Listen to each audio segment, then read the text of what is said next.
Good morning, everyone, and thank you so much for joining us all here today. Today's Shir should be Le'ilu Nishmas, our dear friend Menachem ben Yisrael Yaakov, as well as my dear aunt Rivka Bas Gavriel Tzvi, and for Zaidi, Reb Shmuel ben Yosef Dov HaKohen, and B'schos the Refuah Shalema Bakarov, Meshalom ben Sarachel, Miriam Basara, and Yair Yeshia ben Chaya Atar. Today, we are on page 182 in the Ora Vigda for those who are following along. And we started talking on Friday about choosing an occupation with the process of Bitachon in mind. And we started talking about the idea that a person should choose an occupation that fits his personality and his physical, mental ability. And why? The reason is because when you find something that you're really good at and you wind up liking it, it's a huge bracha. Obviously, you want to stick to something that you're good at, and you want to stick to something that's showing you progress. And if you know something, it just makes it easier to get up every single day and go do it, right? If you don't know how to do a certain task, it's very difficult. It's very easy to procrastinate in those situations because you feel like you're going to fail anyway. And so therefore, Chovos HaLevavos says, you're not always going to find yourself in such a situation, but many times you find people that they wind up in a situation where the reason they are doing something that they're doing for such a long time, or they're good at it, is because they're fit for that job. They have the mental aptitude, they have the physical ability to do that job. Whatever it is, they're really good at that line of work, and that's why people find themselves in a certain career path or a certain industry for long periods of time, because they find their niche, so to speak.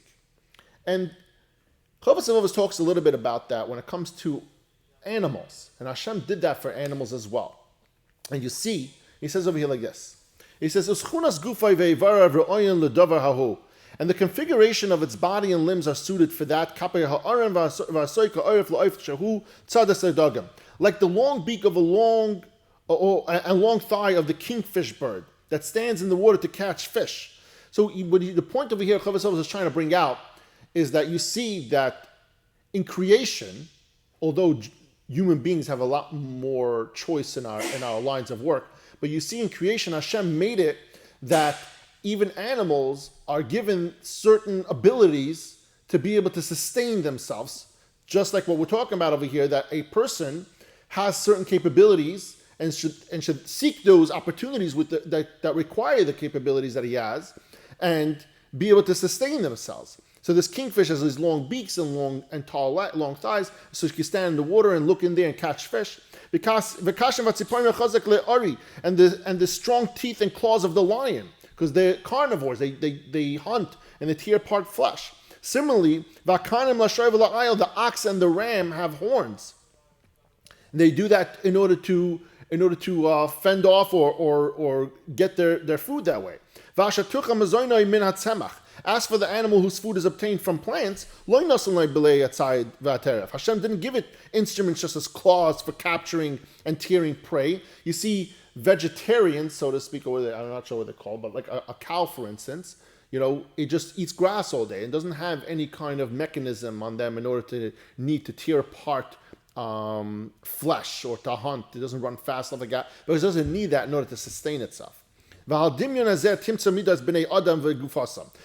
this pattern, you will find that the character traits of people and their physical makeup that suit individual people to certain kinds of livelihoods. You see this in every single day. You see certain people, they're in certain industries, they're good at it. Maybe they became good at it over time, but at the end of the day, they found a liking to something. Why? Because it was their natural maybe instinct or ability to be able to do that, and therefore they chose that line of work, and maybe it grew on them even more, and they wound up liking it. There's different ways you come about it. Some are predisposed for business, and some are prepared for certain trades. Whoever finds in his character and nature an urge to a particular trade, and if his body is suited for that particular trade, and is able to handle its challenges, he should seek such work. And make his means of earning a livelihood, accepting its sweetness as well as its bitterness. Meaning, don't jump ship the moment something goes bad. if you get into an industry or your career or whatever it is and you like it and you're good at it, just because you're having a bad year or a bad month or whatever it is, don't just say, oh, it's not working, whatever, I'm not good at it. No, that's not what it means. Every single industry is going to have good times and bad times, and hopefully maybe a lot more good times than bad times. But Chovos HaLevavos is warning against jumping ship all the time. You have to stick to it. Yes, he does say over there, he says that if a person finds himself in an industry or a type of career path that's obsolete, then you should go look for something else, right? There are certain times that we see certain, computers might have displaced, personnel to a certain degree. So maybe find yourself a new career path. And he talks about, there was a story we spoke about last time. There was this guy who was always selling horse and buggies, right? For transport. He was a buggy salesman. And then people started driving cars, and it didn't make sense for him to stay a buggy salesman. So he became a car salesman. That should only make sense, right? So it's not that you should stick to it no matter what. It's that you should go with what makes sense, but don't just jump ship just because times are tough. And he says, when times are hard, a person should not become discouraged if his income is denied him on occasion, like there are certain hard times.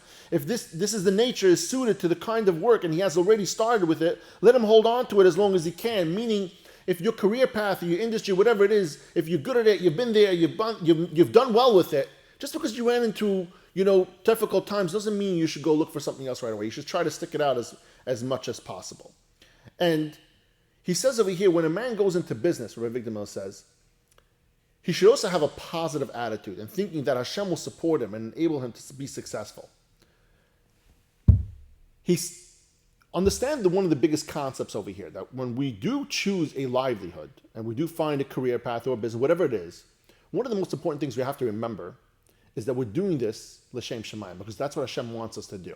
Obviously, at the end of the day, Hashem is going to make us and give us what we need and what we deserve and all that fun stuff. But at the end of the day, Hashem commanded us to do work. And you see that clearly. You see that when Hashem created the world, he says, 6 days you should work. Right? He says on the 7th day you should rest. Clearly, he meant for man to work this world. Man to do things to sustain themselves. Right? And this is the part where he goes into a little bit and talks about warning against learning all the time. We've seen times where, like Reb Shimon Bar Yochai wanted to learn all the time, and it worked out for him. But he says most people cannot sit and learn all the time. Don't try to be that person who says, "Oh, I'm going to sit and learn for the rest of my life." It's very difficult. It's not an easy task. There are certain people that are capable of, but that's where it falls into the conversation. Are you capable? Are you mentally and physically prepared for what that means to sit and learn for the rest of your life? It comes with certain sacrifices, and that's okay if that's what you want and that's what you're in for. And you have to understand that it's difficult. And when the times get hard, putting food on the table, it might take a toll on your mental ability and your even your health, your physical health altogether. And so understand at the end of the day, coming to choosing a livelihood, and that's the point over here he's making. Pick something that you feel makes sense for you. Pick something that you feel that you'll be good at. And then Hashem is going to help you out with that. That's what you should do at the end of the day. And also, don't jump ship. He says, if you're working in an office or you're working on a farm or you're working wherever it is, whatever you're doing, you should always have in mind one big thing. I'm doing this because this is what Hashem wanted me to do. Hashem asked us all to go to work. He says that. And then we spoke about also last, he says, by the sweat of your brow shall you eat bread. Meaning you should go to work and you should do something to sustain yourself. Something has to be done. The bracha I give you guys today is that whatever work you are in, whatever work you find yourselves in, today, tomorrow, and over your lifetime, you should find something that you're enjoying, something that you're good at, you find it easy to come about, and hopefully Hashem will give you a lot of hatzlacha in that industry.